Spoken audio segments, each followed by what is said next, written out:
Part 3 of our review of our prerequisite course, functions and their graphs.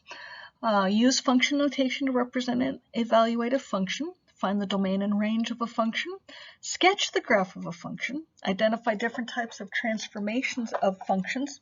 And classify functions and recognize combinations of functions. This is kind of a big one. It's got a lot of different things going on. So using function notation to represent an evaluative function, find the domain and range of a function. The definition of a real valued function of a real variable. Let x and y be sets of real numbers. A real valued function f of a real variable x from set x to set y is a correspondence that assigns to each number x in the set x exactly one number y in the set y. The domain of f is the set x. The number y is the image of x under the function f and is denoted by f of x, which is called the value of f at x. The range of f is a subset of y and consists of all images of numbers in x. The domain and range of a function. The domain of a function can be described explicitly or it may be described implicitly by an equation used to define the function. The implied domain is the set of all real numbers for which the equation is defined, whereas an explicitly defined domain is one that is given along with the function. Below are two examples. F of x equals 1 over x squared minus 4, where x is from 4 to 5 inclusive. That is an explicitly defined domain. G of x equals 1 over x squared minus 4. That's an implied domain. We say the domain is x can't be plus or minus 2 because those are the two values that make the denominator 0. We can also do a vertical line test to determine if a equation is a function. When you draw a vertical line and it hits more than one point at a time, that is not a function in terms of x. Here is an example of a function of x, because as you draw the vertical line, it only hits 1 point. This is also a function of x, even though it's got a discontinuity. Anywhere I draw a vertical line, it only hits 1 point of the function, or it doesn't hit the function at all. A function from x to y is 1 to 1, when to each y value in the range there corresponds exactly one x value in the domain. 1 to 1 would also be found doing the horizontal line test.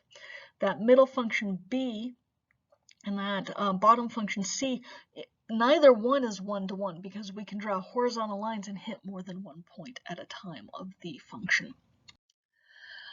So here we've got for the function f defined by f of x equals 8 minus 2x squared. We're going to evaluate for each of the values. First off, we're going to do f of 2. What that means is wherever you have an x, replace it with 2, and then order of operations. So 2 squared is 4. 2 times 4 is 8. 8 minus 8 is 0. F of 2 is 0. The next one, plug in x minus 3. So x minus 3 squared, well, that's x squared minus 6x plus 9. Because x minus 3 squared is x minus 3 times x minus 3. Multiply all those by a negative 2, gets us 8 minus 2x squared plus 12x minus 18. Simplify with the 8, we get negative 2x squared plus 12x minus 10. And then the last one is a difference quotient, f of x plus delta x minus f of x all over delta x. In this, we separate it into 3 parts. First, figure out f of x plus delta x and figure out f of x. F of x plus delta x, 8 minus 2 times x plus delta x squared, or 8 minus 2 times x squared plus 2x delta x plus delta x squared, or 8 minus 2x squared minus 4x delta x minus 2 delta x squared. F of x is 8 minus 2x squared. Now plug them into that difference quotient. So we take 8 minus 2x squared minus 4x delta x minus 2 delta x squared and subtract from it the quantity 8 minus 2x squared. That's going to turn into minus 8 plus 2x squared. So if you notice, the 8's cancel and the 2x squareds cancel, and we're left with 4x delta x minus 2 delta x squared all over delta x. We can factor out a delta x from the top and cancel it with the bottom. That gets us minus 4x minus 2 delta x. That was our end answer. Next, we're looking at finding the domain and range of each function. So first one, 49 minus x squared greater than or equal to 0. Well, we have f of x equals the square root of 49 minus x squared. That's only defined when what's inside the radical is greater than or equal to 0. So we set the denominator greater than or equal to 0 and solve. And in this case, we factor. It's a difference of squares, 7 minus x times 7 plus x. So we've got a couple values that make it 0, 7 and negative 7. And we need to test values around those points. So I've plotted negative 7, 0, and 7. I put closed circles on them because I can let it equal 0. And I will test 7 minus x, 7 plus x, and both of them. So 7 minus x, so 7 minus a negative 8 would be positive. 7 minus 0 is positive. 7 minus 8 is negative. 7 plus a negative 8 is negative. 7 plus 0 is positive. 7 plus 8 is positive. Now for the both, it's just multiply the signs. What's a positive times a negative? That's a negative. Positive times a positive is a positive. Negative times a positive is a negative. The part we care about is where it's greater than or equal to 0. So on that bottom line, we care about the positive part. So that means from negative 7 to 7. So our domain of f of x is negative 7 less than or equal to x less than or equal to 7, or brackets negative 7 to 7. The range, the smallest it can be is 0, the highest it can go is 7. Yeah, basically it looks like a half a circle. It's a poorly drawn one because it's wider than it is tall, but it would be a radius of 7. Now, g of x equals secant of x, and secant is hypotenuse over the adjacent, so we're looking for where the adjacent's not equal to 0.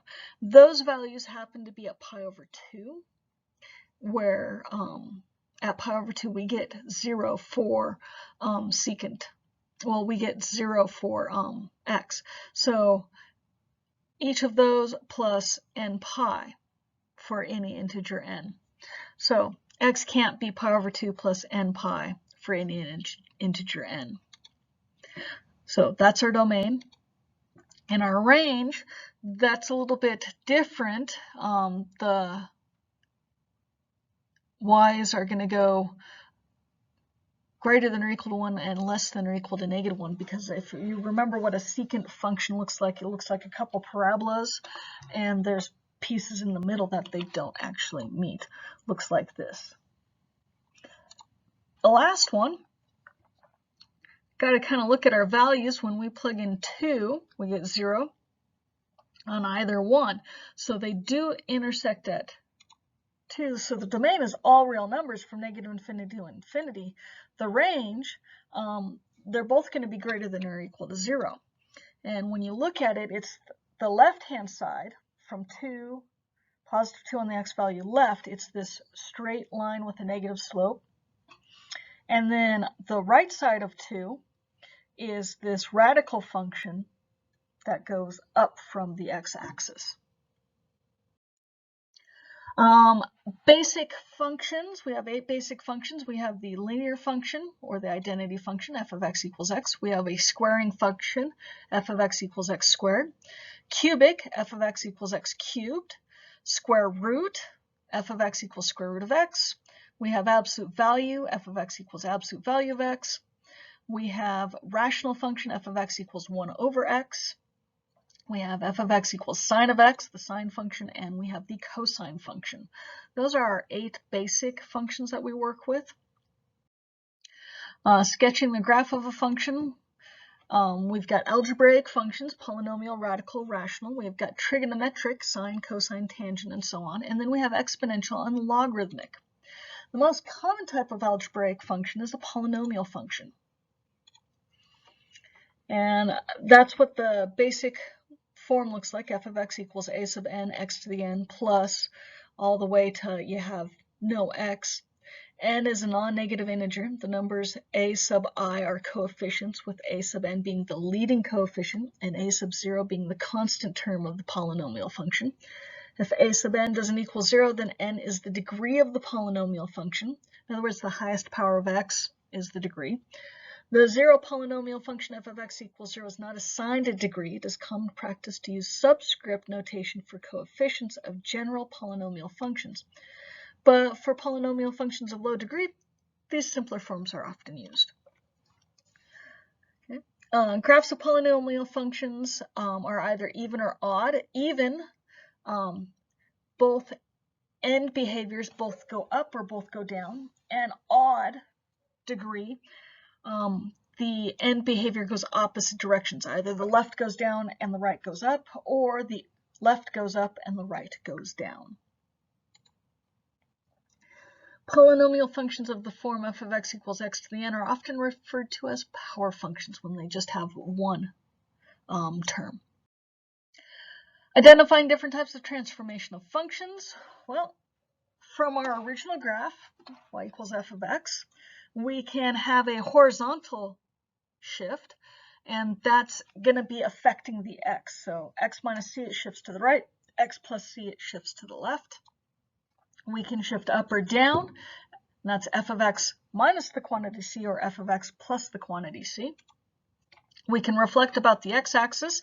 That means you multiply it by a negative outside the function, and then to reflect across the y-axis, you multiply the x by a negative. And then reflection about the origin is you multiply outside and inside by a negative. Classify functions and recognize combinations. Just as rational number can be written as the quotient of two integers, a rational function can be written as the quotient of two polynomials.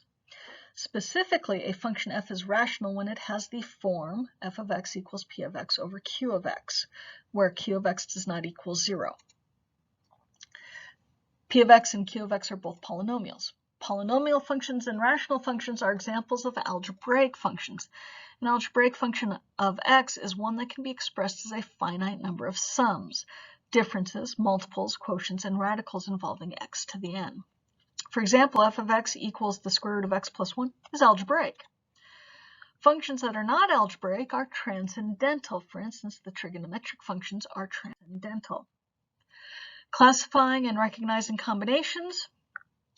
There are various ways to combine two functions to create new functions. For example, given the function f of x equals 2x minus 3 and g of x equals x squared plus 1, you can form the functions shown. We can add them, subtract them, multiply them, divide them. Okay. You can also combine them in yet another way called a composition. That's follow one function with another. The resulting function is called a composite function. Let f and g be functions. The function f of g of x is the composite of f with g. The domain of f of g is the set of all x in the domain of g that g of x is in the domain of f.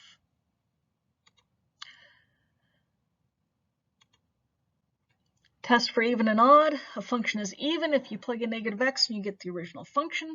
It's odd if you plug in negative x and you get the negative of the function. Classifying functions and recognizing combinations. So here we have a couple compositions. We're given the function f of x equals 3x plus 4 and g of x equals 2x squared plus 2. We want to find f of g. Well, start with, that means f of g of x. That means we're starting with g of x. So I'm plugging in g of x for g of x, so 2x squared plus 2. Now what that means, f of 2x squared plus 2, is we take 3x plus 4, but instead of writing x, we write 2x plus 2.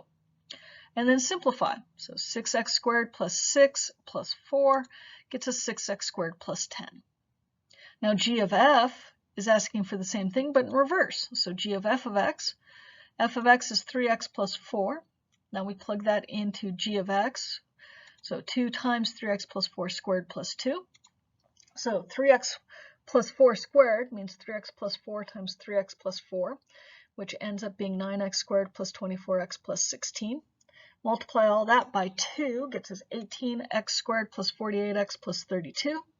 Add the 2, and we get 18x squared plus 48x plus 34. Next one, determine whether the following functions are even, odd, or neither, then find the zeros of the function. So 3x squared plus 4x minus 7. I can kind of tell you right now that it's neither.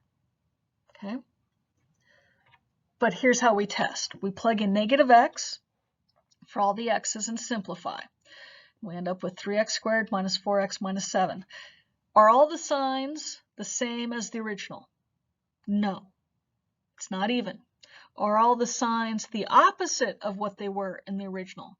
No, it's not odd. This is neither. So f of x doesn't equal f of negative x. It doesn't equal negative f of x. It is neither even nor odd. The other way I look at it is I've got x squared, that's even. X to the first, that's odd. And then 7 that doesn't have an x, that's also even. Even, odd, even. It's not all even, it's not all odd, it's neither. Next one, 1 minus cosine of x. Oh, and finding the zeros. Well, 3x squared plus 4x minus 7 factors. 3x plus 7 times x minus 1. So our zeros are negative 7/3 and 1. And when we say zeros, we're just talking about where it hits the x-axis.